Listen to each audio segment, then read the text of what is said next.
Hello दोस्तों। आज मैं आप सभी को अपने इंडिया में कुछ डरावनी घटित होने वाली घटनाएं बताऊंगा। दोस्तों, हम सभी जब ट्रैवल करते हैं तो हम सब कुछ नया एक्सपीरियंस करते हैं, जिनमें से ज़्यादातर किए गए एक्सपीरियंस को हम कभी भूलना नहीं चाहते। लेकिन दोस्तों, क्या आपको कभी ऐसा एक्सपीरियंस हुआ है जो इतना डरावना हो कि आप ना तो इसके बारे में किसी से बात कर सकें और ना ही इसे अपने तक सीमित रख सकें?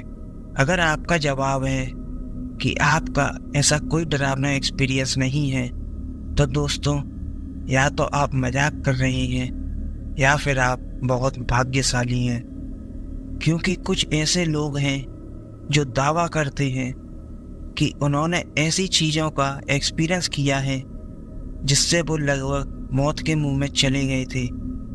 दोस्तों, अगर आपको हमारी बात पर यकीन नहीं हो रहा है तो आज मैं आपको कुछ लोगों के साथ डरावनी घटित होने वाली घटनाएं बताने जा रहा हूं जो उन लोगों ने हमारे साथ शेयर किए हैं। तो दोस्तों, पहली घटना हमें भेजी है शिमला में रहने वाले एक स्टूडेंट आदित्य ने। दोस्तों, आगे की कहानी आदित्य की जुबानी। सुबह जब हम स्कूल गए थे तो किसी वजह से आज स्कूल की छुट्टी जल्दी कर दी थी, तो मैंने और मेरे दोस्त ने मॉल रोड पर घूमने का और कुछ नाश्ता करने का प्लान बनाया। हालांकि जब हम मॉल रोड पर पहुंचे तब तक शाम के 7 बज चुके थे। हमने वहां कॉफ़ी पी, मोमोज खाई और कुछ फ़ोटो क्लिक करी। हमने वहाँ बहुत एंजॉय किया और तब तक रात के 9 बज चुके थे। फिर हम अपने अपने घर की ओर वापस चल पड़े। मैं मुश्किल से कुछ 100 मीटर ही चला था कि हल्की बारिश शुरू हो गई। मैं सड़क के एक किनारे पर चल रहा था। वहाँ बहुत शांति थी और वहाँ कोई दुकान भी नहीं थी, लेकिन कुछ रोड साइड लगी लाइटें जल रही थी।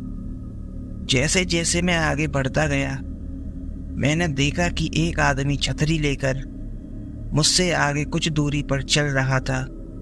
मैंने सोचा कि अगर ये उसी रास्ते से जा रहा है तो क्या वो मुझे अपने साथ चलने देगा। फिर मैंने सोचा कि ये उससे पूछना ही अच्छा रहेगा।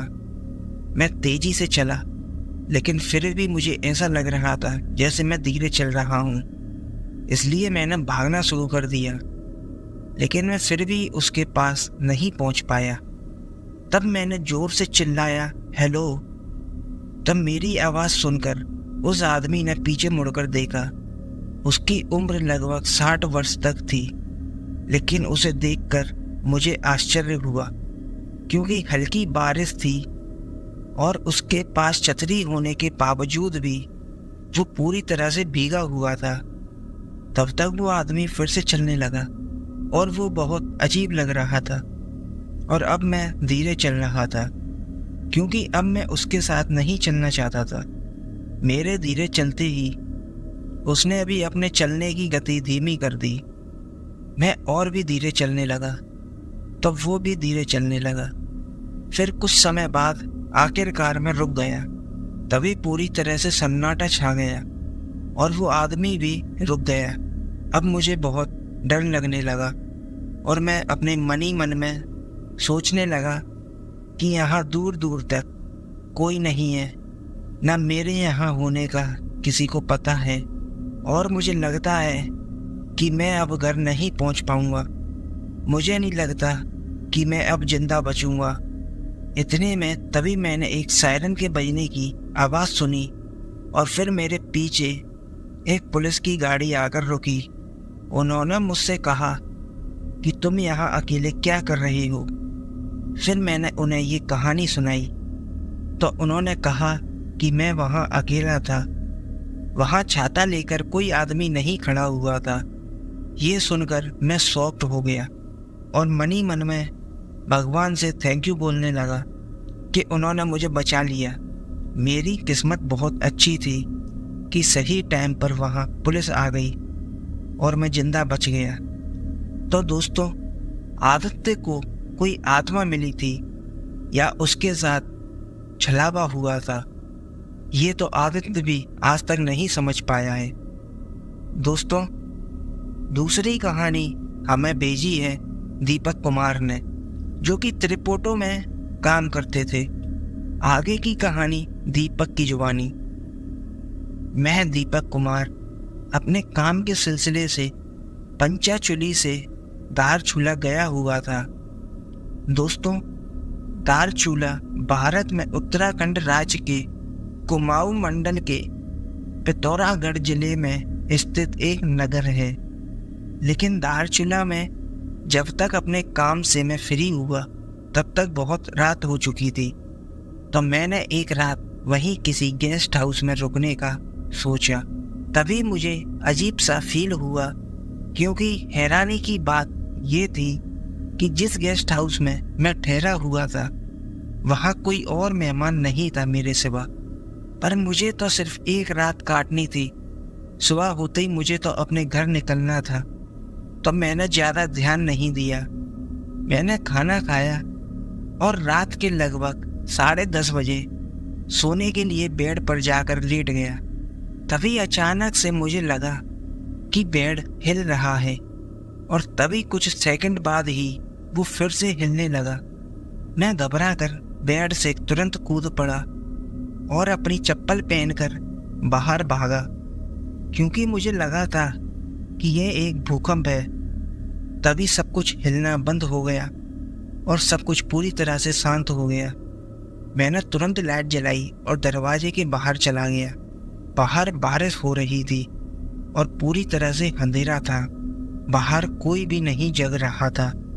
मैं भूकंप के बारे में वहां मौजूद लोगों से पूछने के लिए सीढ़ियों से नीचे रिसेप्शन की ओर भागा। उस गेस्ट हाउस के स्टाफ में से 2 लोग जग रहे थे और वो क्रिकेट मैच देख रहे थे। जब मैंने उनसे भूकंप के बारे में पूछा तो उन्होंने कहा, भूकंप? पर यहाँ तो कुछ नहीं हिला, हमें कोई भूकंप महसूस नहीं हुआ है। लेकिन मुझे यकीन था कि बिस्तर हिल रहा था। मुझे नहीं समझ आ रहा कि ये किस तरह का भूकंप था। क्या ये सच में भूकंप था या कुछ और था? खैर, मैं फिर उसके बाद सो नहीं सका और पूरी रात डरता हुआ टीवी देखता रहा। तो दोस्तों, आपको क्या लगता है कि दीपक कुमार के साथ क्या हुआ था? क्या वो सच्ची में भूकंप था या उनका वहम? ये तो कंफर्म नहीं हो पाया।